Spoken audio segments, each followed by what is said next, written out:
À toutes et à tous, bonjour, bonsoir, bienvenue sur la chaîne YouTube JKM Officiel TV. Ce matin, nous avons eu à cœur de partager un sujet très important.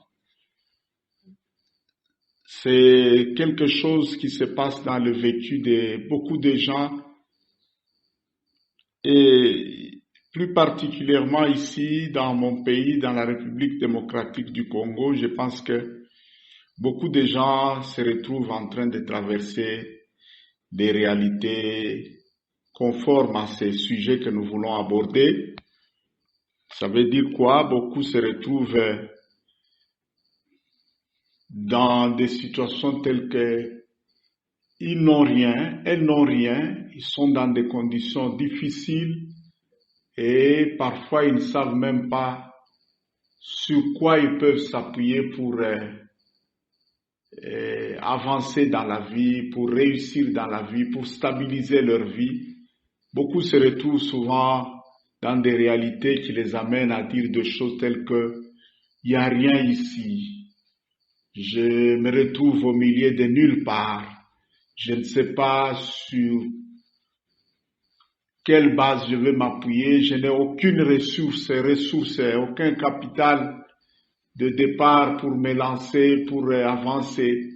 Et bien de fois, on se retrouve dans des conditions comme ça. Il y a des gens, chaque année qui passe, chaque jour qui passe, eh ben, c'est le vide, c'est le néant, c'est le chaos, c'est rien, c'est nul autour de lui là. Mais ça, ce sont des réalités qui se passent autour de nous. Mais la vérité, c'est que nous pouvons partir de zéro et réussir dans la vie. Nous pouvons partir de zéro et réussir dans la vie. Et le sujet que nous voulons partager, justement, c'est celui-là. Partir de zéro et réussir, c'est possible. Nous n'allons pas exploiter ces sujets seulement par de simples théories, une simple connaissance ramassée par-ci, par-là, mais je pense que j'ai le droit de partager un peu ces sujets avec tous les auditeurs, tous les spectateurs, téléspectateurs, tous ceux qui sont en train de suivre cette vidéo et tous ceux qui le suivront après. J'ai un peu le droit de partager cela parce que ces choses, je n'en parle pas juste par connaissance théorique, mais j'en parle aussi par expérience. C'est que par expérience, on dirait que toute ma vie a été jalonnée et toute ma vie a été accompagnée. Et donc cette vérité de commencer à zéro, elle a presque cheminé avec moi sur mon parcours pendant de très longues années. Déjà, de par la naissance, étant fils aîné dans la famille, Dieu a permis que je perde le parent, que nous perdions nos parents en étant encore très jeunes. Je n'avais pas encore terminé mes études universitaires quand mes parents sont décédés et je me suis retrouvé avec mes jeunes frères parce que j'ai des jeunes frères derrière moi et deux jeunes sœurs aussi et il fallait tenir, il fallait réussir et je vous dis on a appris à un moment, j'avais trouvé un petit boulot et à partir de ce boulot-là, on a commencé presque à faire les jeux de la ristourne que les gens font. Et ça veut dire quoi? Moi, je travaille, j'arrête les études et avec le peu que je trouve là, j'aide deux de mes jeunes frères qui avancent et jusqu'à terminer leurs études. Après que ces derniers aient terminé leurs études, l'un était devenu, il est médecin jusqu'aujourd'hui, l'autre il est juriste, il est au point de faire sa thèse en droit, c'est parmi les meilleurs en droit public au pays ici, Ils ont terminé les études et après c'était mon tour de retourner aussi, de recommencer pour venir terminer. Et même je suis allé plus loin que eux. Moi je suis allé jusqu'au 3e cycle. Donc ça c'est juste un petit exemple. Un autre exemple que je peux vous donner, c'est que très jeune, pendant que je cherchais le boulot, je suis allé croiser un professeur d'université qui venait d'être affecté. Il a commencé, c'était le moment où on a commencé les centres universitaires, c'est donc les pépinières pour des futures universités officielles. Et en cherchant le boulot, je suis allé entrer en contact avec ces grands professeurs-là. Et ce professeur, il m'a pris, il a dit d'ailleurs, tu tombes bien, je cherche quelqu'un. Et moi, j'étais content que je vienne de trouver le boulot. Et quel boulot, s'il vous plaît. On est allé m'installer quelque part dans des vieux bâtiments où il y avait eu pillage. On a détolé les bâtiments, on a arraché les portes et les fenêtres, et tout était arraché. Et un bâtiment sans tôle, sans porte, sans fenêtre.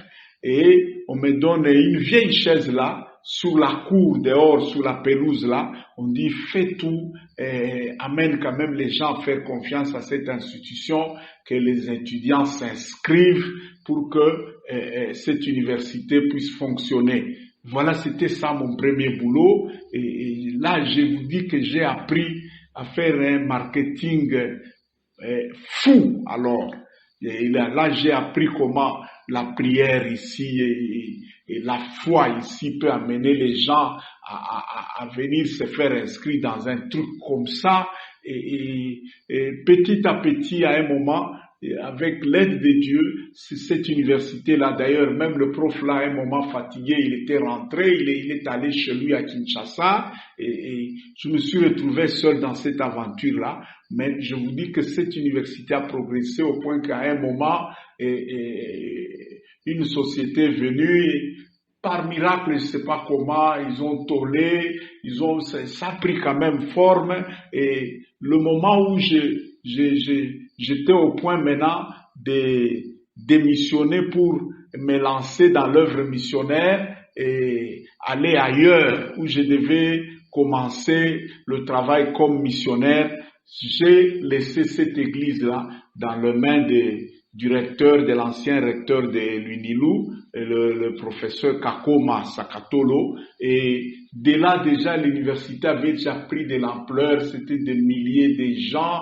Et à un moment, aujourd'hui où nous parlons, c'est une des grandes universités officielles au pays. Et plus tard, je me suis retrouvé, quand j'ai eu la vision de commencer maintenant à implanter mes universités, bien de fois, je suis parti de zéro et je suis allé. Et souvent, quand je commence mes aventures comme ça, il y a toujours des moqueries, il y a toujours des gens qui se disent, mais il y a quelque chose qui ne va pas dans ta tête là. Et regarde, tu n'as pas ça, tu n'as pas ça, tu n'as pas ça, tu n'as pas ça. Ok. Généralement, les losers, les gens qui perdent trop, ils regardent toujours à ceux qui n'ont pas, et les gagnants regardent toujours à ceux qu'ils ont, et ils se décident de commencer à partir de ce qu'ils ont là. Donc, dans mes propres affaires, plusieurs fois, quand j'ai voulu commencer Baraka Business Company, c'était aussi un peu comme ça. À un moment, même ma femme me trouvait un peu bizarre là. Le peu d'argent que je trouvais là, j'ai dépensé en cherchant tel document, tel document, tel document, tel document. Et le moment venu, quand notre ancien président a fait voter la loi sur la sous-traitance, le moment venu, j'avais presque tous les documents, il me restait un seul document, et ce document-là, Dieu a fait grâce, un monsieur, un conseiller du ministre avec qui on est entré en contact à distance par téléphone, il m'a aidé, lui-même est venu m'apporter ce numéro-là, on appelle le numéro ARSP, c'est avec ce numéro que vous avez le droit d'avoir des contrats de sous-traitance dans les entreprises, tout ça. Donc, un peu, moi, je suis maintenant habitué à ça, je m'amuse un peu. Même l'endroit où je suis maintenant, c'est un nouveau quartier et un nouvel emplacement. Et bien sûr, il y a beaucoup de gens qui ont acheté ici des grandes personnalités, mais c'est encore la brousse. Personne n'est encore venu. Ça fait des années jusque-là. Je suis seul là-bas. Et donc, partir des zéros pour moi, c'est devenu comme un jeu, un très bon jeu qui me plaît. Et quelque part, ça commence à me plaire, moi. Donc, là, je te parle comme quelqu'un qui est dans le bain de ces choses-là. Donc, ne crains pas de commencer à zéro. Ne crains pas, ne pense pas que tu es maudit parce que tu te retrouves dans le néant, dans le vide. Il n'y a rien. Il y a beaucoup de gens, et peut-être que d'autres, pendant que nous parlons ici, se retrouvent une femme divorcée ou bien une femme veuve avec des enfants qui sont sous votre charge et vous devez vivre, vous devez réussir, vous devez aller loin, vous devez faire réussir et faire étudier vos enfants, qu'ils deviennent aussi des personnes, tout ça. Eh bien, si nous, étant des orphelins, n'ayant ni papa ni maman, on a réussi. Mais maman, il y a un avantage que toi tu as. Nous, on n'avait ni père ni mère, on a réussi. On est arrivé quand même à se stabiliser, à devenir stable dans la vie jusque-là. On est tous stables, chacun est chez lui. Et maintenant, toi, tu nous dépasses, nous, parce que nous, on était des orphelins sans père ni mère. Mais maman, toi, tu es là. Tu es là. Il faut même pas continuer. Laisse cette mentalité-là de chaque jour continuer à pleurer. Oh, le mari m'a abandonné. Je sais pas ce que je vais faire. Mais madame, tu es vivante, tu parles. Tu as les mains, tu as les pieds. Tu es une personne, pleinement une personne. Il faut laisser même cette mentalité-là de croire. Moi, j'aime pas ces histoires-là où on fait croire aux femmes telles qu'elles ne savent rien. Elles sont là pour rester à la cuisine. Elles sont là aussi pour faire des enfants et laver un peu la vaisselle, tout ça. Non. Cette mentalité-là, elle contribue aussi à atrophier un peu le cerveau et le fonctionnement mental des femmes. Je pense que nous sommes déjà à un niveau où la plupart des femmes ne réfléchissent pas comme ça. Et même moi, j'ai beaucoup plus de filles que de garçons. Il n'y a aucune de mes filles que je prépare dans le sens de dire, toi, on va seulement t'épouser, quelqu'un. Non, non, non, non, non, non, non, non, non, non, non et non. Maman, écoute, tu es là. Ce message est là pour te donner un déclic afin que tu remettes tes pensées et tes idées en place et que tu puisses ouvrir tes yeux et que tu puisses décoller dans la vie. Voilà. Et il y a des avantages, des grands avantages à commencer à zéro.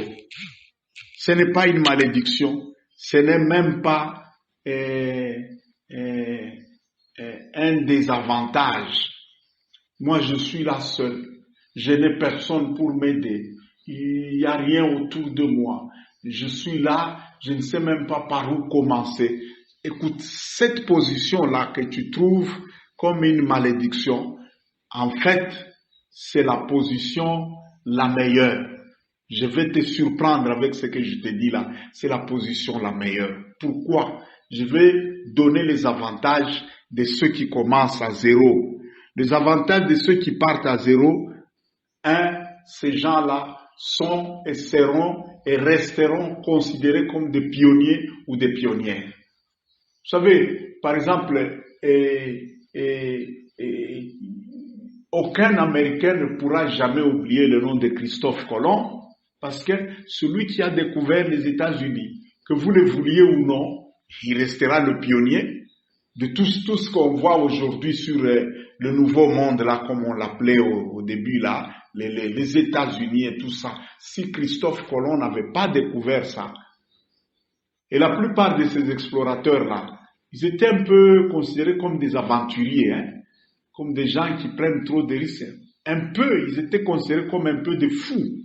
Mais ce sont eux qui ont et fait que aujourd'hui, le monde tel que nous l'avons ici, les continents tels que nous les avons ici, puissent fonctionner. Il y a même des pays qui portent le nom de leurs pionniers, la Bolivie. C'est un certain Simon Bolivar qui avait découvert ça, si je ne me trompe pas. Et son nom-là, ça fait c'est devenu pratiquement le nom de ce pays-là. En étudiant l'histoire, on a étudié, et aujourd'hui il y a les pays qu'on appelait anciennement Rhodésie du Nord, Rhodésie du Sud, et je crois la Zambie fait partie de ce pays-là. C'est un certain Cecil Rhodes qui avait découvert ça, c'est la Rhodésie.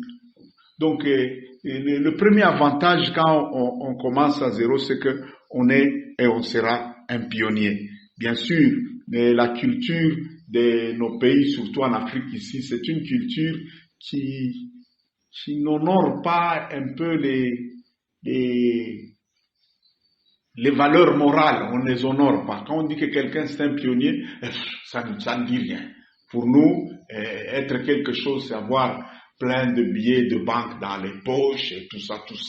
Ça aussi, c'est un défaut, c'est pas correct ça. Le deuxième avantage, c'est que ceux qui commencent à zéro ont beaucoup plus de chances de devenir les propriétaires.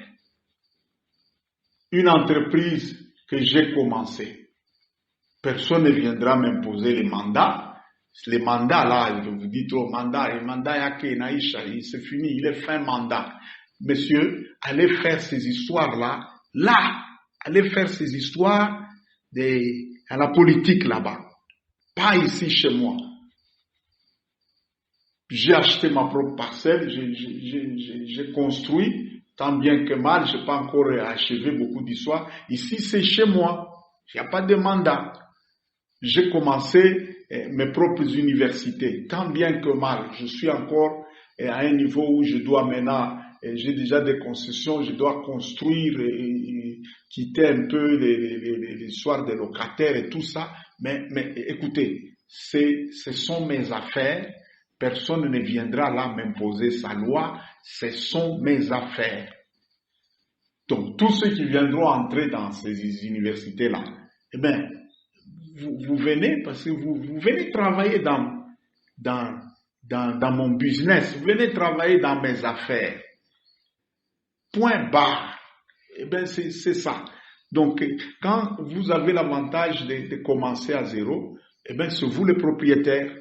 Et si vous êtes le propriétaire, donc, les autres sont qui? Des employés, des serviteurs, des servantes, des locataires. Voilà. Vous ne voulez pas être locataire? Allez chez vous. Pour avoir un chez vous, créez un chez vous. Voilà. Donc, l'avantage, c'est celui-là. Le deuxième avantage, c'est que on est propriétaire. Et le troisième avantage de commencer à zéro, c'est que ayant découvert le secret ou la formule de commencer à zéro, il n'y aura plus rien qui va vous arrêter, même si tout se perdait, parce que vous savez comment on commence. Vous saurez aussi comment recommencer. Celui qui sait comment commencer à zéro, même quand il lui arrive de tout perdre, il saura comment recommencer. Parce que recommencer, c'est commencer à nouveau. Mais si vous n'avez jamais commencé, pour recommencer, ça ne sera pas facile. Et quand vous savez déjà créer, accumuler des richesses, même s'il vous arrive de tout perdre, je ne le souhaite pas bien sûr, eh bien, ne faites pas une crise cardiaque à cause de ça. Vous respirez, vous êtes encore vivant. Bien de fois, moi, je me suis déjà retrouvé, je crois, en 2014, j'avais été victime d'une arnaque terrible là, des personnes là, des Ouest africains, tout ça. Je ne me connaissais pas bien en matière de fonctionnement financier, de fonctionnement banquier et tout ça international. On m'a escroqué des sommes colossales d'argent. J'avais tout perdu et je me suis retrouvé surendetté. Et un jour, je me suis retrouvé, je ne savais pas quoi faire pour payer ceux à qui je devais de l'argent. J'étais au balcon d'un bâtiment en étage là. À un moment, une idée m'est venue pour dire, c'est fini, je suis fichu. Et quelque chose me disait à moi, écoute, là, tu ne sauras plus rien faire. Qu'est-ce que tu vas faire quand les créanciers viendront réclamer leur argent? Écoute, jette-toi seulement par terre là, et ben tu vas tomber et tu vas t'écraser. D'ailleurs, c'est la tête qui va tomber la première sur le sol là, au rez-de-chaussée. Et ben tu vas tomber mort et cette histoire sera finie. Mais à un moment, le Saint-Esprit m'a ressaisi, m'a réveillé, dit, hé, qu'est-ce qu'il y a? Tu vis encore, tu vis, tu respires. De même que je t'ai aidé, tu as eu cet argent-là. Je vais t'aider encore. Tu vas recommencer, tu auras de l'argent. Et je me suis retrouvé qu'un jour, j'étais sur mon lit là, étalé, dépassé, et un adage m'est venu d'un homme de Dieu qui avait dit, quand Dieu ferme une porte, c'est que il a déjà ouvert d'autres portes. J'ai juste cité ça devant Dieu, dit, Seigneur, montre-moi ce que tu... Et pouf, une idée est venue là. Le Saint-Esprit m'a parlé. Écoute, va telle part, va dans telle ville, va implanter telle chose là. Et même l'argent pour aller le faire. Je suis allé contacter un de mes anciens étudiants qui m'a cédé juste $500 ici, 500. Et la ville où je suis allé là, le loyer coûte énormément cher, c'est toujours des milliers de dollars, mais je ne saurais pas, je n'ai pas le temps ici pour parcourir et vous dire comment, avec ces $500 là, je suis arrivé à démarrer une affaire qui subsiste jusqu'aujourd'hui dans cette ville-là et qui m'appartient. Donc quand vous savez commencer, même si quoi que ce soit arrivé, vous saurez recommencer. C'est ça l'avantage. Et quand vous faites l'expérience de commencer à zéro, cet avantage aussi, vous l'aurez. Et un autre avantage, c'est que vous allez développer la mentalité de créateur. Et avec la mentalité de créateur, vous devenez indépendant. Créer, c'est quoi? Se faire quelque chose à partir du vide, à partir de zéro. Et là, vous êtes indépendant. Vous savez, les personnes dépendantes, là, ce sont les gens, ils terminent les études. Et il a terminé comment? Quelqu'un a payé pour lui. Après avoir terminé, il prend son petit diplôme, il met dans ses aisselles et il commence maintenant à écrire partout. J'ai l'honneur, j'ai l'honneur, j'ai l'honneur, j'ai l'honneur. Il envoie ses papiers. Et en attendant qu'on lui réponde quelque part, qu'on le prenne au boulot quelque part, c'est toujours j'ai l'honneur, j'ai l'honneur. Il circule partout là, déambule partout là, sans rien faire, et tout ce qu'il a à brandir quand on veut un peu le bousculer, on veut un peu le toucher. Vous ne savez pas qui je suis moi. J'ai étudié tout ça. Messieurs, madame, mademoiselle. Je ne sais pas s'il y a encore un autre titre que je pouvais ajouter, je ne sais pas. Sa Majesté, réveille-toi, réveille-toi. Surtout dans des pays comme le nôtre ici. Vous savez ce qui m'étonne moi, c'est que nous sommes dans un pays plein de ressources. Il y a même des gens qui sont prêts à tricher, à entrer dans ce pays sans papier. Il est prêt à ce qu'on le mette dans un conteneur, qu'on le mette dans un bateau, qu'il supporte la chaleur là pendant des semaines, et lorsqu'il arrive seulement en République démocratique du Congo, et il sonne chez eux, c'est pas moi en Inde ou en Chine, c'est fini, la fête commence là-bas. Ces gens-là voient des opportunités partout. Mais nous qui sommes dans ces pays, nous ne voyons pas des opportunités. Et on est là, en train de crier chaque fois pour dire, il faut un changement à la tête du pays. Quoi? Mais ceux qui viennent s'enrichir là, ils n'attendent pas ces changements-là. Je ne suis pas là pour soutenir un peu la mauvaise foi, un peu la mentalité des voleurs, de ceci, de plusieurs de nos politiciens. Je suis pas là pour soutenir ça, mais écoute, tu peux réussir. Même dans un pays où la politique n'est pas encore bien, écoutez, ta réussite, elle dépend de toi et de Dieu. Point barre. Je dis bien, ta réussite, elle dépend de Dieu et de toi. 2 personnes seulement. Et si tu dois conditionner ta réussite, il faut que le pouvoir change. Il faut que ceci.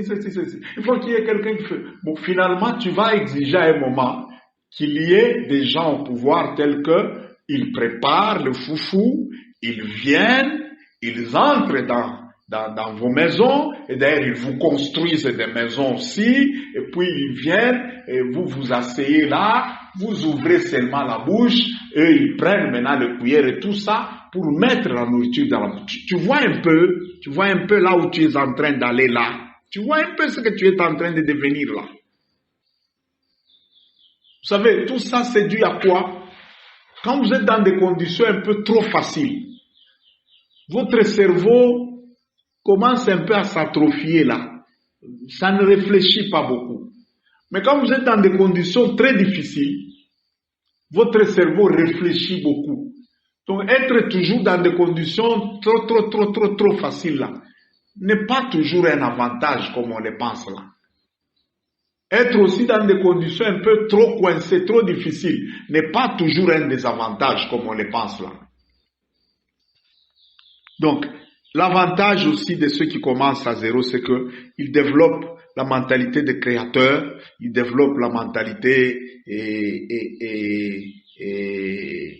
de personnes indépendantes. Mais moi, je suis ici, je suis né ici, j'ai grandi ici au Katanga et tout ça, la mentalité, la culture, un peu j'ai la culture du Katanga et de tout ça. Je suis parmi ce qu'on appelle les Katangais des natures, ok. Mais une fois je suis allé à Kasumbalesa, je croisais un monsieur qui venait du Kasaï, de la province du Kasaï. Ce monsieur-là, il passait avec un vélo là et bricolait là, une histoire là. Maintenant, un autre est passé à ses côtés, un Katangais, il lui a lancé une blague là, il a commencé à se moquer de lui. Kasaï, de quoi nous? Maintenant, le monsieur là, dans son swahili un peu déformé là, déformé à partir du Chiluba, de sa langue maternelle, il a commencé à crier, il a dit, écoute, toi tu es un fou, tu es un insensé. Toi tu ne sais pas combien je gagne par jour avec le vélo ici. Il a cité mon temps là, et je vous dis, c'était comme la foudre dans ma tête là. Je me suis arrêté, je l'ai abordé, j'ai dit, monsieur, ce que tu viens de dire là, c'est sérieux? Il dit, oui, à la douane ici, avec le vélo, j'ai ramassé le cadre de vélo quand je suis venu de chez moi, je me suis arrangé, j'ai trouvé les pneus, tout ça, et tout ça, j'ai monté ça. Tout ce que je transporte et que je fais déplacer de la Zambie vers la RDC, ça me rapporte au moins tel montant. Je suis resté là en cours de route. Rapidement, j'ai fait un calcul mental, mais c'est pas vrai. Et vous savez quoi? Ces gens-là, pendant que nous parlons aujourd'hui, cette ville-là de Kasumbalesa, à 98%, elle est remplie de ces gens-là qui viennent d'ailleurs, d'une autre province où les conditions sont extrêmement difficiles. Là aussi, il faut qu'on souligne une chose, c'est que depuis le temps belge, depuis la colonisation, il y a eu une politique coloniale qui s'était arrangée pour défavoriser ces gens-là et ne pas leur permettre de se développer parce qu'ils ont un certain mental indépendant et un peu têtu là. Et les Muzungu n'aiment pas les gens comme ça. N'aiment pas les gens comme ça. On s'est arrangé. Et même sous le régime Mobutu, la même politique a continué. Mais en défavorisant ces gens-là, en les mettant dans des conditions difficiles, on les a mis dans un conditionnement psychologique pour réfléchir beaucoup. Donc même toi, quand tu te retrouves comme ça, tu regardes ta vie de rien. Personne. Écoute, Oui, en partie, c'est un désavantage, mais attention, en partie, c'est un avantage. Le matériel, les finances, l'argent, le social facile et tout ça, le conditionnement extérieur facile. C'est un avantage en partie, mais en partie aussi, c'est pas un avantage. Mais quelqu'un qui a un mental fort, qui a un mental indépendant, qui a un mental de créateur de choses, je vous dis, il est plus avantagé que celui qui a plein d'histoires autour de lui avec un cerveau en panne, ou je ne sais pas moi, un cerveau sous anesthésie. Je ne sais pas quel terme je peux utiliser là. Donc c'est un avantage. Commencer à zéro, c'est un avantage. Parmi les avantages toujours, l'inconnu, le vide, le néant ne vous feront plus peur. Quand vous avez eu l'expérience de commencer à zéro, le vide, l'inconnu ne vous fera plus jamais peur parce que vous avez en vous déjà un bagage, vous avez un témoignage, vous avez un arrière-plan qui vous fournit de la matière, qui vous donne de l'équipement. Telle fois là, j'avais commencé tel endroit, j'avais commencé ceci, et Dieu m'avait aidé, j'ai réussi, même ici, je vais réussir. Et le dernier avantage que les deux derniers avantages de ceux qui commencent à zéro, c'est que il y a un adage français qui dit, bon, je sais pas, c'est pas un avantage, un adage français peut-être, je ne sais pas, ça peut être un adage africain ou parce que la sagesse qui est là-dedans, j'ai comme l'impression que ça, c'est africain. C'est le premier qui boit de l'eau pure. Vous savez, lorsque quelqu'un découvre une source d'eau, le premier là qui boit là, il boit une eau calme, tranquille, douce. Le temps que les autres qui sont assoiffés dans le village viennent vite se cafouiller, ils vont fouler leurs pieds là-dedans et troubler cette eau-là. Lui a eu le temps de boire une eau pure. Souvent le premier, les pionniers, les explorateurs, le premier à découvrir un secteur, à exploiter un secteur, ils ont toujours l'avantage et ils sont déjà placés en position de devenir parfois même donc il devient comme le propriétaire de ce secteur-là.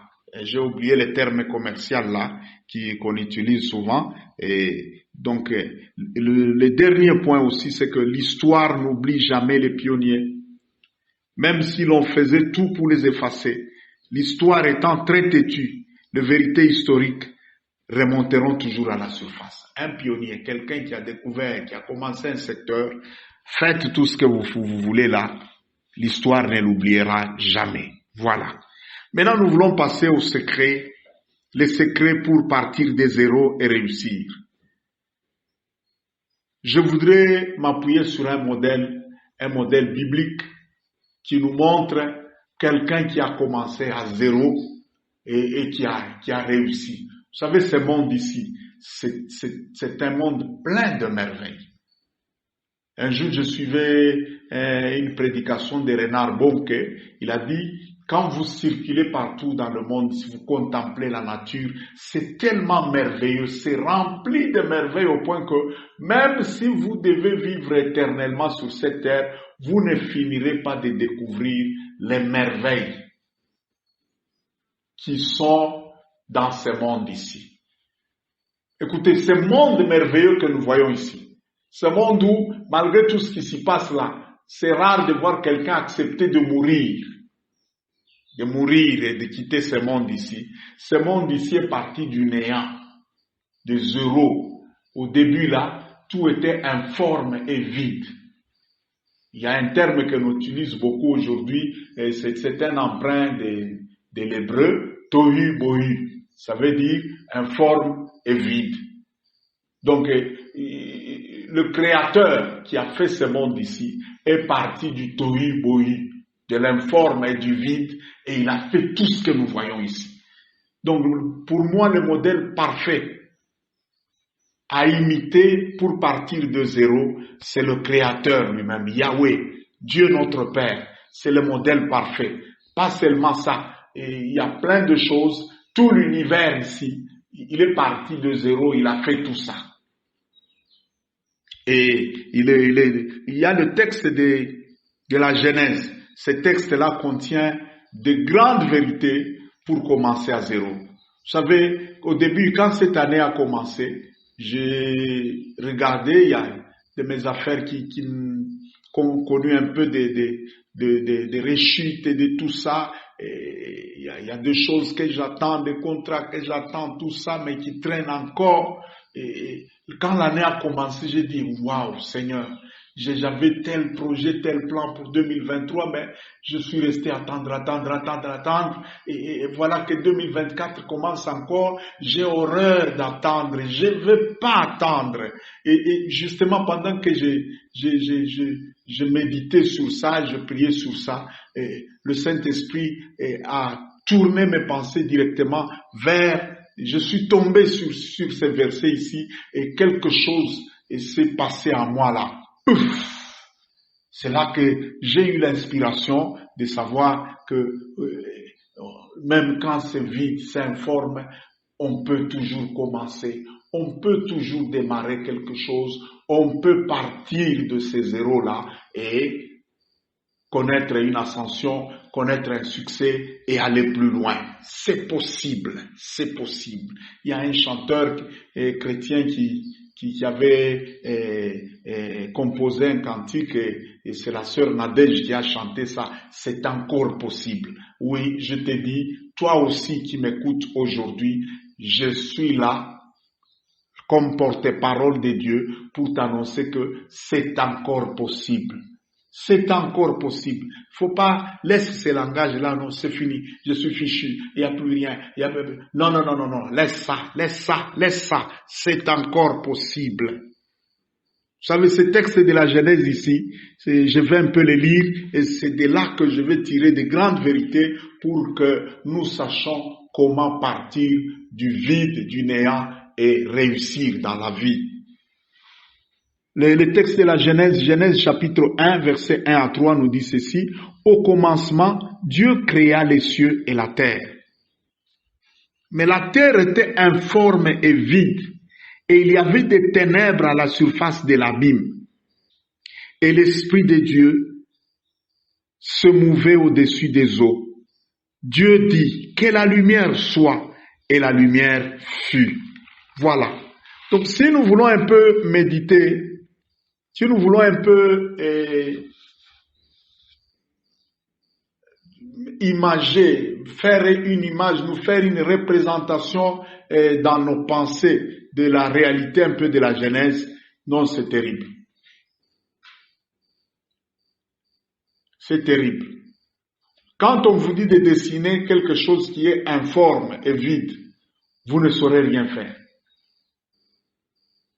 Une fois là, j'étais entré en contact avec les outils de l'intelligence artificielle ici et il y avait des choses, les gens introduisaient des mots en anglais là, vous mettez quelque chose, je veux que vous me donniez une femme qui fait ça, et directement cet outil-là vous présente des images bien là de ce que vous demandez là.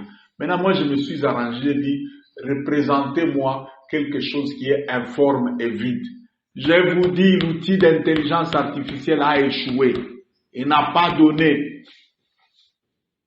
En cherchant, d'abord, ça a pris beaucoup de temps en train de tourner, et quelques temps après, on me sort comme une porte là, avec, j'ai dit non, mais la porte déjà et la chambre là vide là. Non, c'est déjà quelque chose. Moi, je cherche informe et vide. C'est pas facile de décrire ça.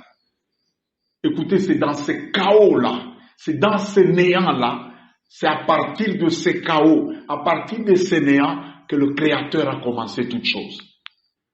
Je pense que si tu es dans une situation, elle n'est pas aussi chaotique que celle-là, elle n'est pas aussi néant que celle-là, elle ne te permet donc pas de te plaindre comme tu te plains là. Donc, tu es devenu un chanteur de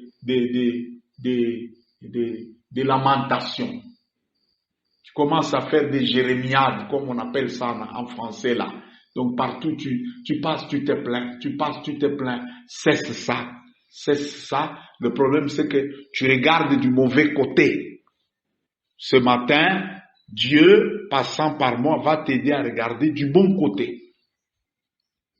En partant de ce modèle de la Genèse, on peut commencer à zéro et il y a les vérités qui sont dans ces textes de la Genèse ici. Et ces vérités-là, je voudrais les exploiter une à une et d'avance, tu peux même prendre des notes pour commencer à noter ces vérités-là. Ce sont des vérités pratiques. Des vérités pratiques. Personne n'a suivi ces vérités et il a échoué ou elle a échoué. Personne. Bien sûr, je ne vais pas te dire que les choses vont se faire facilement. Non. Ou bien elles vont se faire par baguette magique d'une seconde à l'autre. Non, non, non, non. Même Dieu lui-même, quand on lui dit, il a commencé ça le premier jour. Après, deuxième, pour terminer, il a fait 6 jours. Mais attention, devant Dieu, un jour, c'est comme 1000 ans. 1000 ans, c'est comme un jour. Il y a des commentateurs qui sont prêts à dire que les 6 jours de la création, là, c'est presque 6000 ans. Bon, ça aussi, je me réserve, je n'accepte pas parce que les jours là, on dit bien, il y a un matin et il y a un soir, c'est fut le premier jour. Donc vraiment c'est un jour, mais par rapport à Dieu, dans sa dimension, il vit là de l'éternité. Un jour de 24 heures ici, sur la terre ici, dans l'éternité là, c'est 1000 ans. Donc en partie c'est vrai ce qu'ils disent là, mais en partie c'est pas vrai parce que par rapport à la création ici, c'était vraiment 24 heures. Un soir et un matin, un jour. Un soir, un matin, un jour. Bon, le Créateur lui-même, pour faire toutes ces merveilles ici, ça lui a pris 6 jours. Est-ce que c'est un problème si tu dois faire des choses qui vont te prendre 6 semaines, qui vont te prendre 6 mois, qui vont te prendre 6 ans, qui vont te prendre 60 ans? C'est pas un problème. L'Africain n'aime jamais des projets à long terme. L'Africain a toujours la mentalité, l'instinct qui était dans nos ancêtres là, ce qu'on apprenait en histoire à l'école primaire là. Nos ancêtres vivaient de la chasse et de la cueillette. Vous voyez les gens qui vivent de la chasse et de la cueillette là, ils vivent selon les hasards de la nature. Donc ils ne sont pas capables de concevoir quelque chose de durable. Ils ont horreur du temps. Et ils veulent l'instantané. Il y a le fruit, eh bien on cueille, on mange. Ça se termine, on se déplace. On va chercher ailleurs où il y a. Cet instinct-là, de la chasse et de la cueillette là, ça c'est une mentalité qu'il faut reprogrammer, qu'il faut enlever. Demain ou après-demain, je vais vous donner, j'ai déjà conçu une vidéo qui parle sur comment reprogrammer ses pensées. C'est un peu rattaché à ce que j'avais parlé sur quelqu'un qui pense toujours à l'intimité, à la sexualité, tout ça, comment il peut reprogrammer ses pensées, mais le même principe là est valable pour reprogrammer ses pensées dans tous les domaines. Donc nous devons reprogrammer nos pensées et laisser cette mentalité là de la chasse et de la cueillette, c'est mauvais. Donc même ce que nous partageons ici, il n'y a rien d'instantané ici. Il n'y a rien de baguette magique ici, comme chez un féticheur où vous allez, vous n'avez rien en poche, et puis on vous dit, allez au cimetière, faites ça, faites ça, faites ça, et puis dormez, vous vous levez le matin, vous tirez sous le lit comme ça, un carton plein de dollars. Non, non, les dollars, c'est la monnaie américaine. Cette monnaie-là, elle appartient au gouvernement américain, et chaque billet qui est imprimé, il y a un numéro précis pour ce billet-là. Bon, c'est des mots-là qui viennent te donner ce billet-là. Donc, il a volé le billet d'autrui. Et ce qui m'étonne, c'est quoi? Il y a même des chrétiens qui sont prêts à demander des miracles instantanés comme ça à Dieu. Non, Dieu, tu es capable. Tu peux faire seulement que là où je suis à genoux ici, et pouf, un carton de dollars tombe ici. Messieurs, Dieu n'est pas un contrefacteur.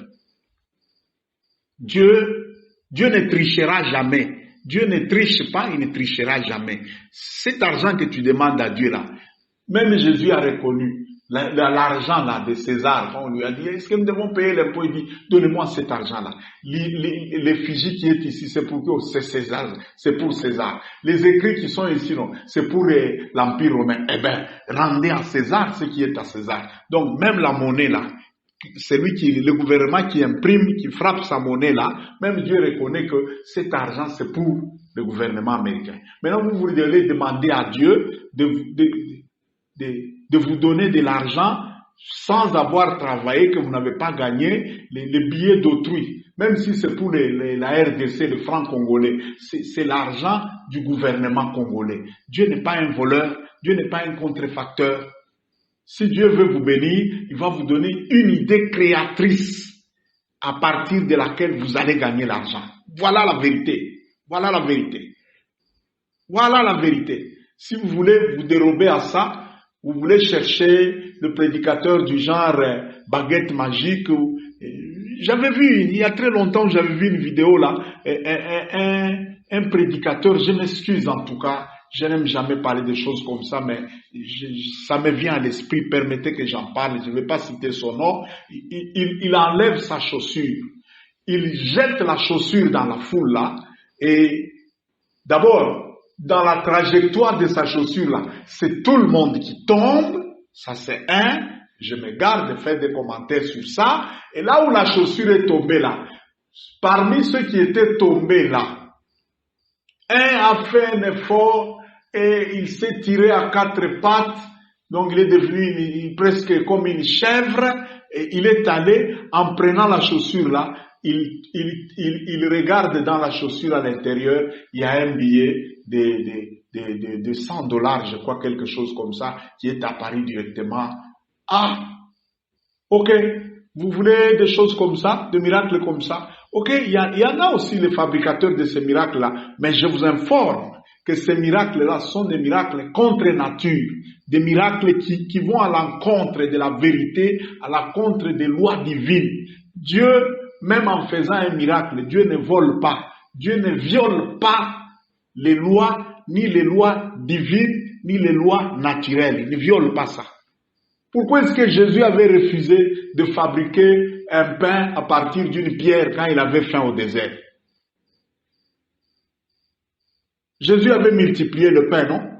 Une fois là. Mais pour multiplier le pain, il a fait quoi? Il est parti de pain qui était là, dans la foule là, il a pris ses pains et ses poissons et il a multiplié et c'est devenu de pain. Une fois là, dans une fête, il n'y avait pas de vin, il est parti de quoi? Il a pris l'eau. Parce que la vigne, l'arbre là, la vigne, elle absorbe de l'eau dans ses racines. C'est à partir de l'eau que la vigne produit le fruit de la vigne et à partir du fruit de la vigne, on a le vin. Donc l'eau, c'est l'élément principal qui est à la base.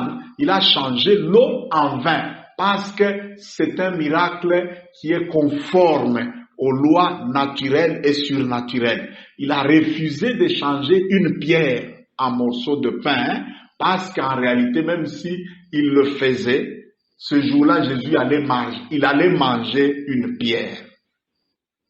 Et vous savez, même étant Dieu, si dans son estomac, là, une pierre est entrée, non seulement d'abord il va violer les lois naturelles et les lois divines, et de deux, il va mettre quelque chose dans son estomac là, qui Dieu ne lui a pas permis de le mettre là-dedans, il allait se mettre dans des difficultés.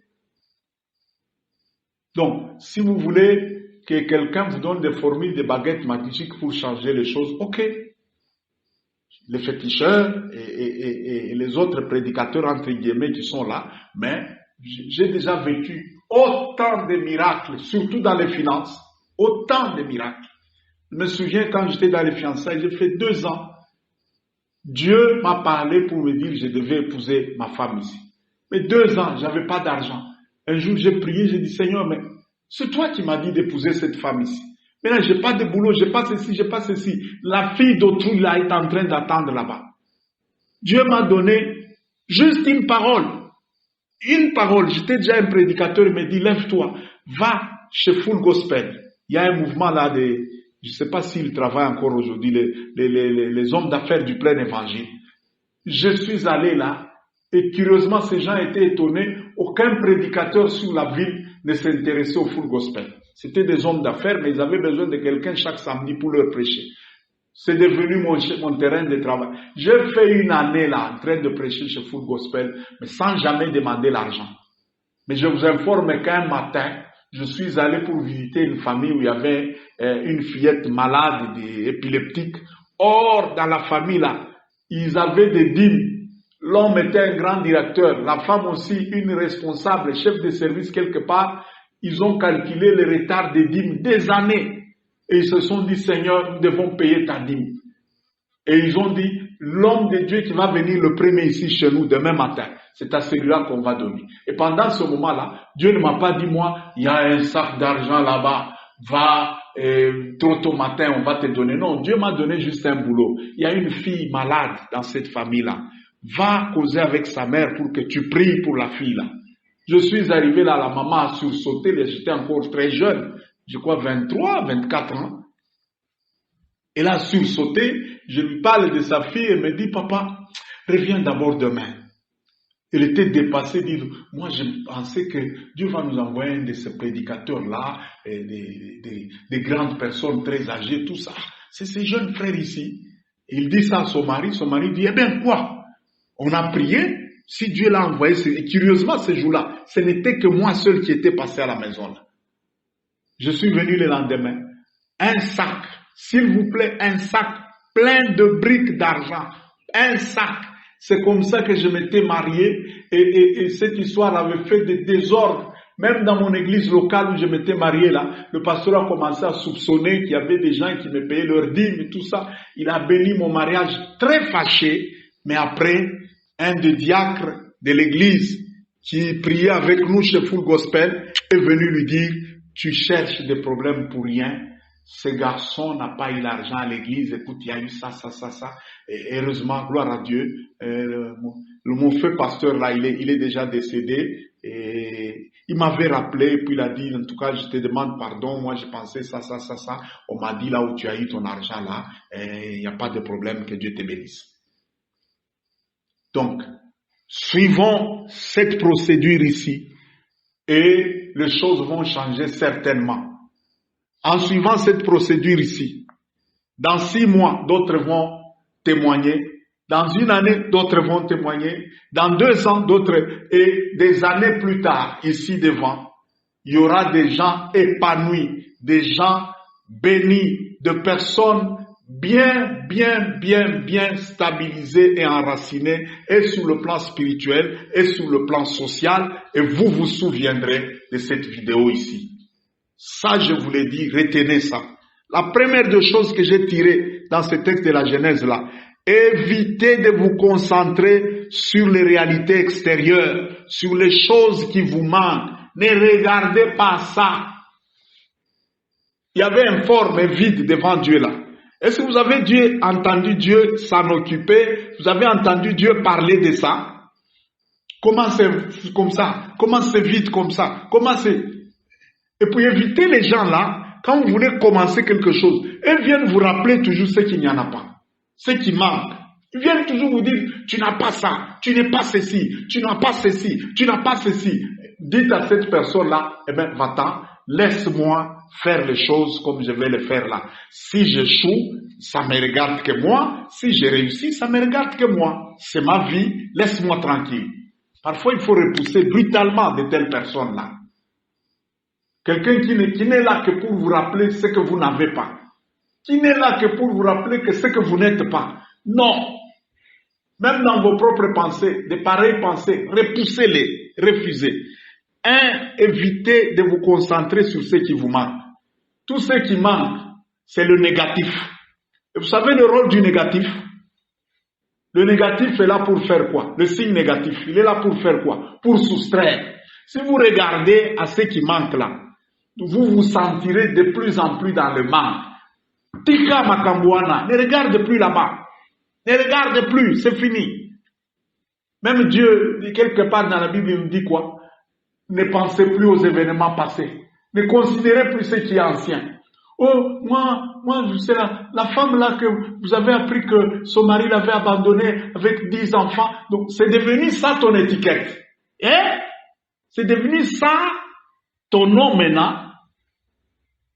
Moi, c'est la fille là qui était tombée grosse et on l'avait engrossée à l'école là et qui avait un enfant. Depuis là, je suis devenue une fille, mais laisse ces noms là.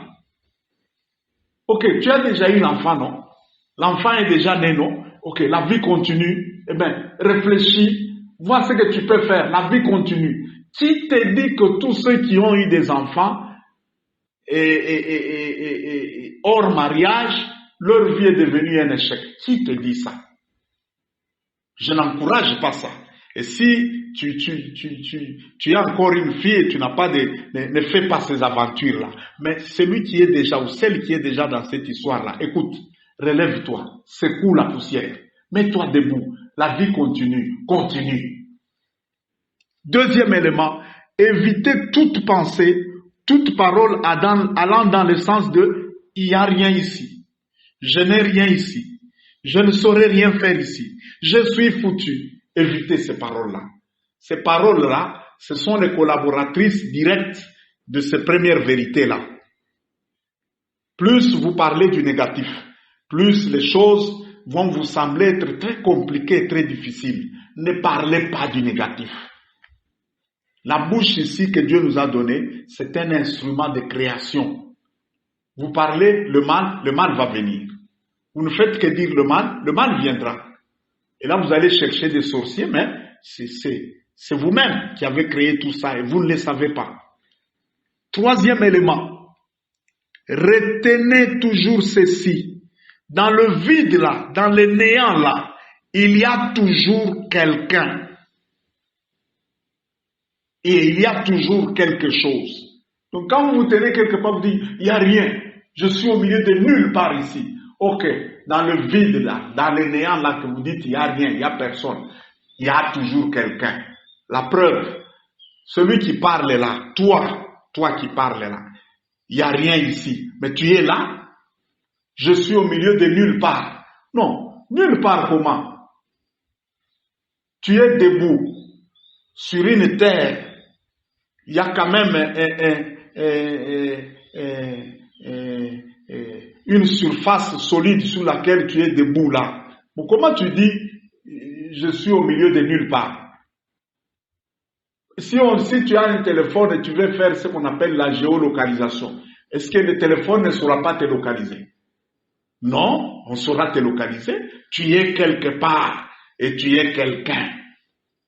Évite de dire, quand quelqu'un dit des choses comme ça, c'est qu'il ne veut pas ouvrir les yeux pour regarder les réalités en face. Quand on regarde bien les choses en face, on finit toujours par découvrir qu'il y a quelque chose ici.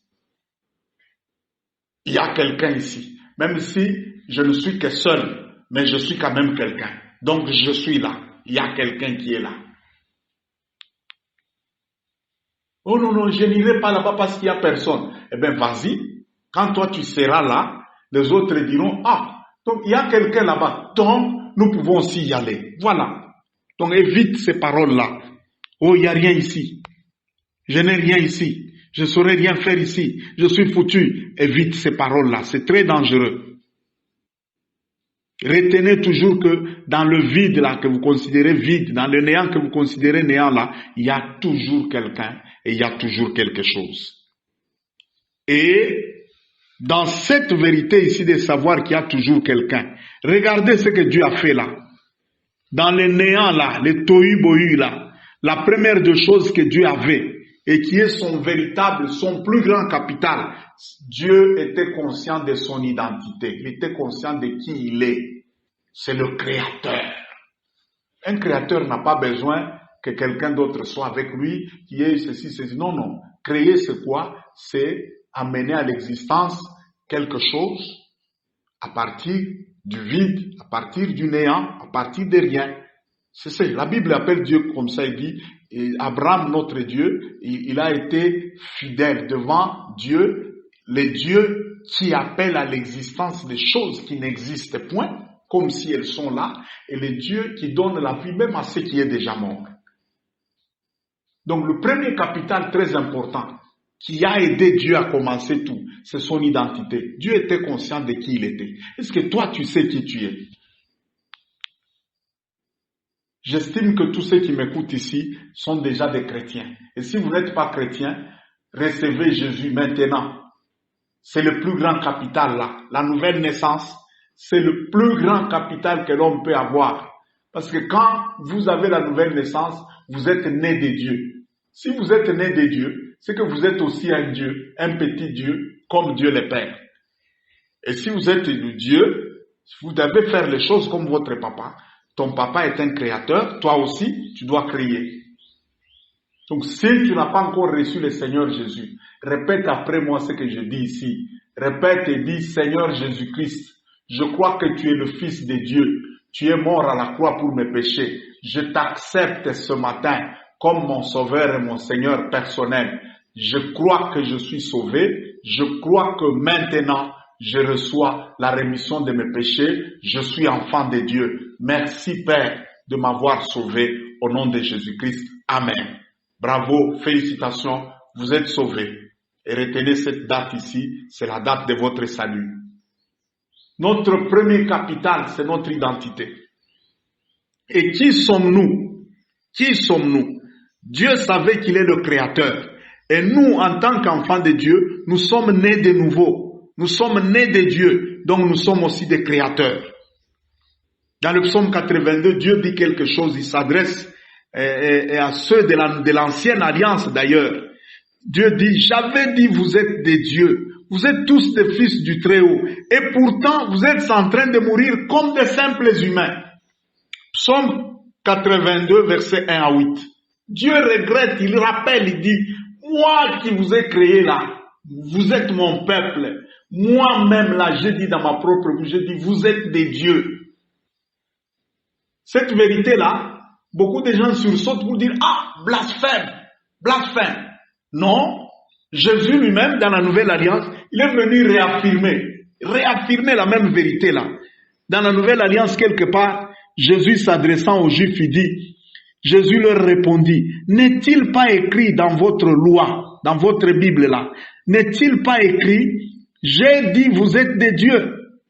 Et Jésus ajoute, si la parole de Dieu appelle Dieu, tous ceux à qui la parole est adressée, et sachez que l'écriture ne peut jamais être anéantie. Point. Donc Jésus dit, la parole de Dieu là, Dieu lui-même là, il appelle tous ceux à qui la parole de Dieu est adressée là. Dieu les appelle des dieux. Vous savez pourquoi? La parole de Dieu contient le souffle de Dieu. La parole de Dieu contient la vie de Dieu en lui.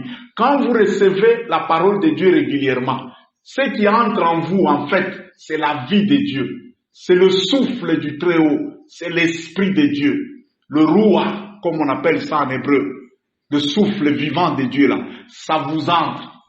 Le premier homme, quand Dieu l'a créé, il a fait quoi? Il a pris une masse de terre, mais il a soufflé seulement dans ses narines. Ouf!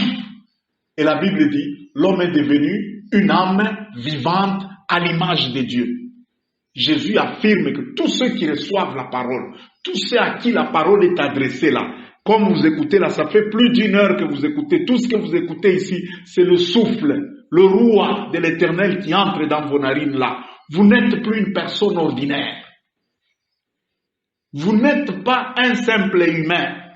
Vous êtes un Dieu. Vous êtes un petit Dieu, né du grand Dieu, né du Créateur. Donc vous êtes aussi un petit créateur comme votre papa.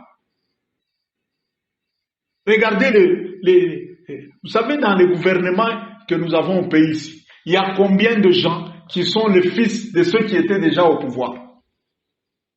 J'en ai compté, je ne vais pas les citer ici en RDC, dans le gouvernement actuel ici. J'en ai compté au moins 8 qui sont le fils de ceux qui étaient déjà au pouvoir là. Bon, si ceux qui sont nés des politiciens deviennent facilement politiciens, et même dans le bureau d'âge actuel de notre Parlement ici, il y a déjà le fils de l'ancien président du Sénat, son fils, je ne sais pas si c'est de 20 combien d'années là, il est passé député et vous savez ce qui me fait mal, c'est que Eux, ils sont conscients de qui ils sont et leurs enfants les suivent dans ces modèles-là. Mais il n'y a que les chrétiens, eux qui sont là pour pleurnicher, regarder, et même il y en a qui ont un langage bizarre, un mauvais langage que je n'aime jamais écouter. En tout cas, les autres là, c'est comme si on est venu les accompagner. Non, non, non, non, tu ne connais pas qui tu es. Si tu veux réussir, le premier élément très important, et c'est le capital même de départ, le capital profond, le capital immuable, le capital absolu, c'est ton identité. Si tu sais que tu es Dieu, ton papa crée, tu vas aussi créer. C'est pourquoi je voudrais que dès le départ maintenant même, que tu commences à répéter des paroles comme celle-ci. Je suis un Dieu. Répète ça, je suis un Dieu. Mon Père, c'est le Dieu suprême. Je suis un ou une créatrice ou un créateur comme mon papa. Je ressemble parfaitement à mon papa. Mon papa crée des choses. Moi aussi, je vais créer des choses. Voilà.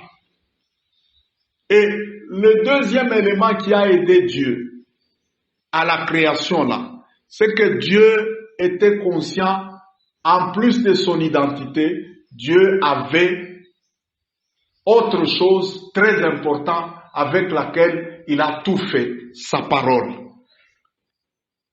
La parole créatrice de Dieu là, il était conscient de ça. C'est avec ça qu'il a travaillé. Ne minimisons jamais le rôle de la parole sur notre bouche. Dieu avait sa parole et il a tout créé à partir de sa parole. Et cette même parole créatrice-là, Dieu l'a déjà mise en chacun de nous. Dans Proverbe 18, 21, Dieu dit quoi? La mort et la vie sont au pouvoir de la langue. Quiconque utilise sa langue, il en mangera le fruit. Proverbe 18, 21. Dans une situation chaotique, prenez conscience de qui vous êtes. Commencez à vous réciter, à vous dire à vous-même, je suis un créateur comme mon papa. Mon papa a tout créé à partir du vide. Moi aussi, je vais le faire. Je ressemble à mon papa. Déjà, vous commencez à faire utiliser la parole créatrice. Évitez. Surtout quand vous traversez des moments difficiles, ce n'est pas le moment que votre bouche commence aussi à déclarer des choses difficiles et négatives. Là, vous allez aggraver votre situation. Tout commence avec la parole. Et troisième élément, Dieu, dans le tohu bohu là, non seulement qu'il avait sa parole, dans le noir là, dans le chaos là, l'Esprit de Dieu était déjà en plein travail. Il s'émouvait là-bas. Sachez que partout où vous vous retrouvez comme enfant de Dieu, la présence de Dieu est avec vous. Et quand la présence de Dieu est avec vous, cette présence-là, elle est capable de tout changer. Je vous dis, elle est capable de tout changer. Je ne dis pas qu'elle va tout changer parce que ça dépend de vous. Si vous prenez conscience de qui vous êtes en Dieu, si vous prenez conscience de la parole créatrice et vous vous mettez au travail, le Saint-Esprit va prendre votre foi et vos déclarations là. Petit à petit, les choses vont changer. C'est pourquoi j'insiste encore une fois. Oh, je n'ai rien. Oh, je suis foutu. Oh, c'est fini. Je n'ai plus d'avenir. Tu es en train de t'ensorceler seul. Mais commence à dire des choses du genre, même quand ça fait très mal, même quand tu ne vois pas d'issue, commence à dire, je suis enfant de Dieu. Je suis né de Dieu. J'ai la vie de Dieu en moi. Mon Père est un créateur. Moi aussi, je crée. Je vais créer des choses. À partir de ce vide, des grandes choses vont se faire ici. Eh bien, ça se fera.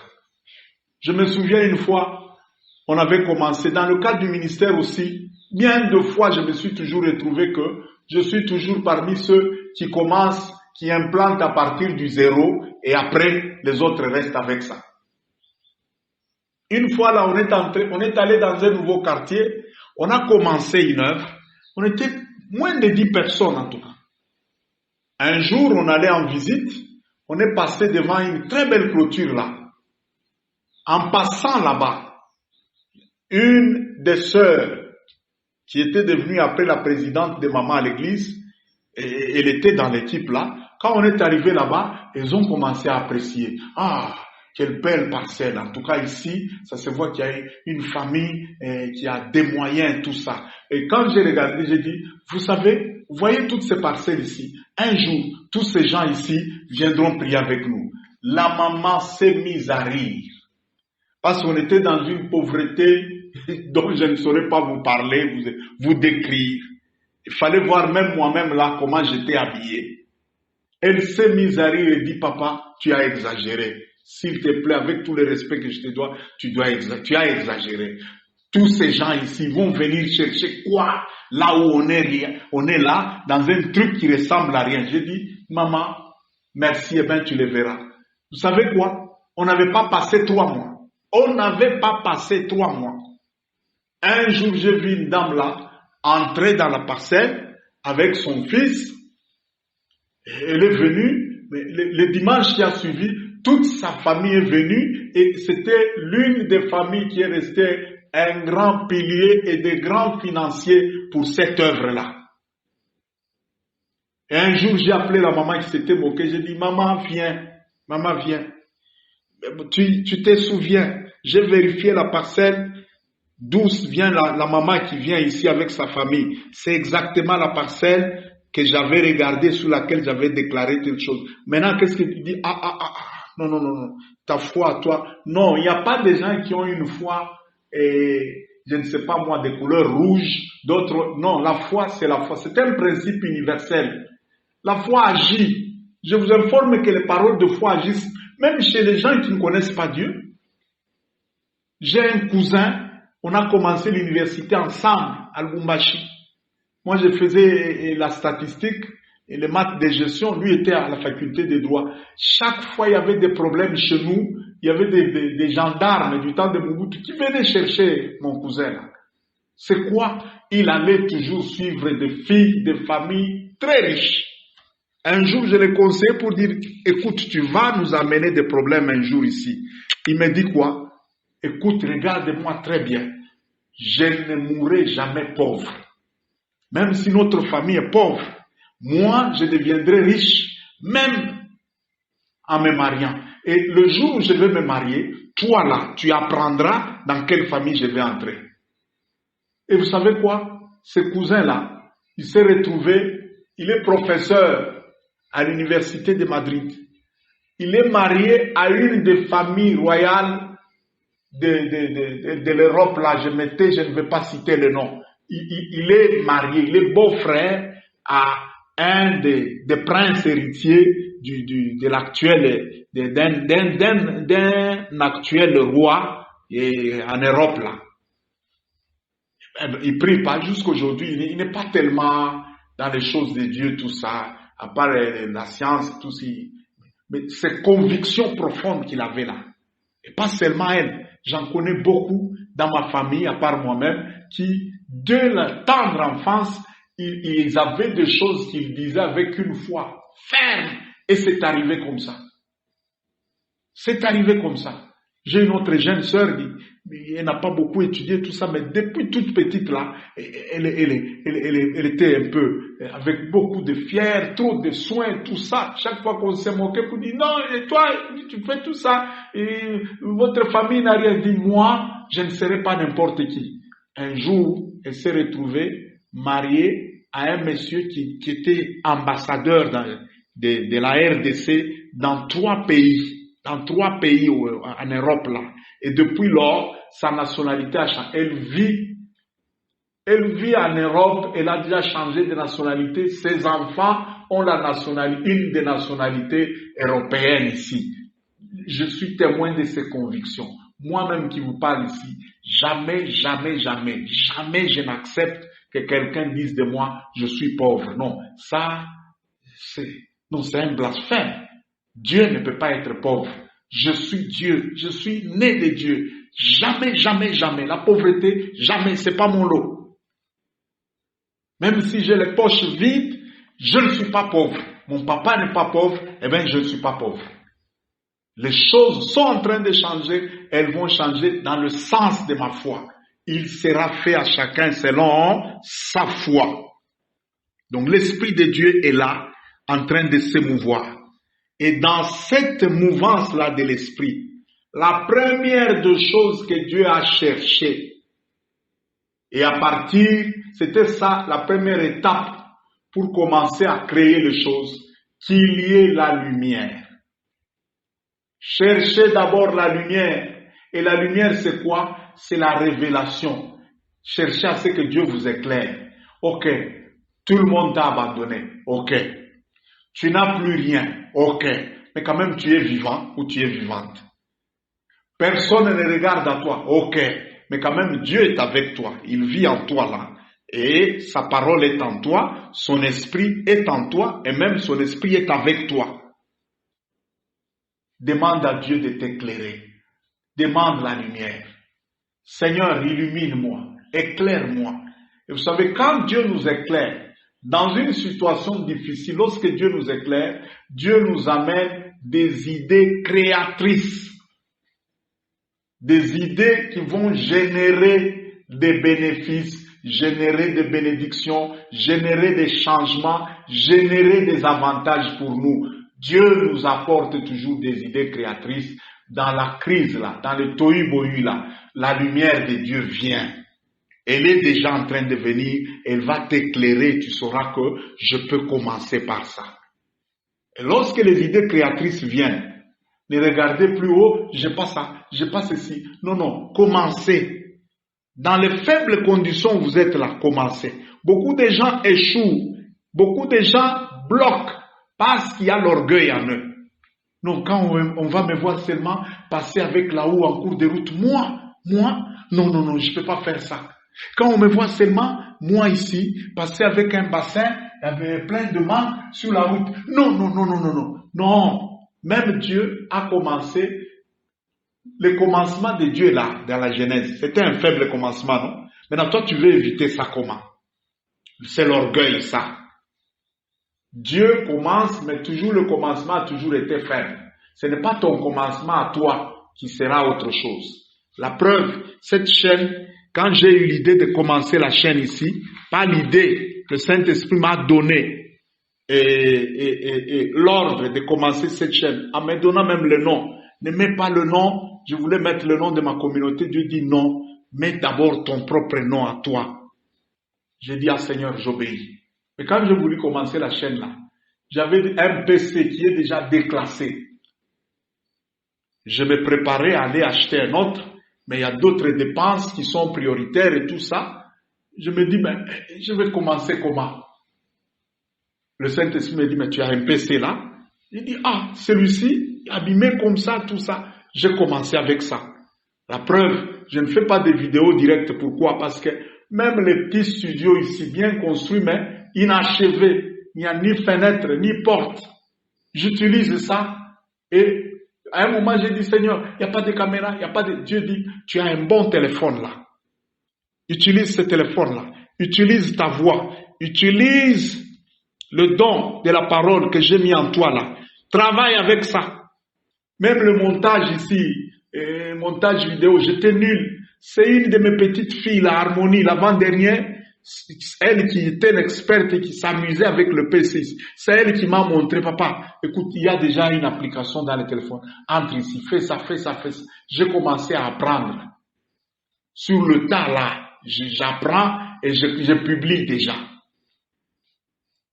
Même les miniatures là de mes vidéos, vous verrez que les premières miniatures là ne sont pas du tout bonnes. Mais j'ai commencé. N'ayez pas honte de commencer. Le commencement est toujours faible. Mais le succès obéit à un processus. Dieu lui-même, le processus est allé à 6 jours. Premier jour, un peu ça. Deuxième jour, un peu ça. Sixième jour après, les choses sont comme elles sont aujourd'hui. Merveilleuses comme nous les voyons aujourd'hui. Même pour toi, les choses vont obéir à ce processus-là. Sois humble. Commence par le commencement et dans les choses faibles, commence. Dès que Dieu te donne l'idée créatrice, la même lumière là te montrera aussi les chemins. Prends ça. Confie-toi en Dieu. Et puis ne sois pas orgueilleux. S'il y a quelqu'un d'autre qui connaît bien les choses que tu veux commencer à faire là, va auprès de la personne, humilie-toi, apprends. Apprends. Il y a des choses pendant que je les fais là, je les apprends. Sur le tas là, je suis en train d'apprendre. Ah ok, telle chose, on fait ceci, j'améliore. On fait ceci, j'améliore. Si vous ne voulez pas suivre ce processus là, c'est qu'en fait, vous ne voulez pas que les choses changent. Voilà. Donc, là, vous avez pratiquement tout ce qu'il faut pour commencer et commencer à partir des zéros, commencer à partir des néants. Tout ce que j'attends et tout ce que Dieu attend, ce sont les retombées. Et je ne dis pas que les retombées, les conséquences de ce que tu viens d'écouter, c'est déjà demain. Non, non. Demain, oui, dans le sens que tu vas changer.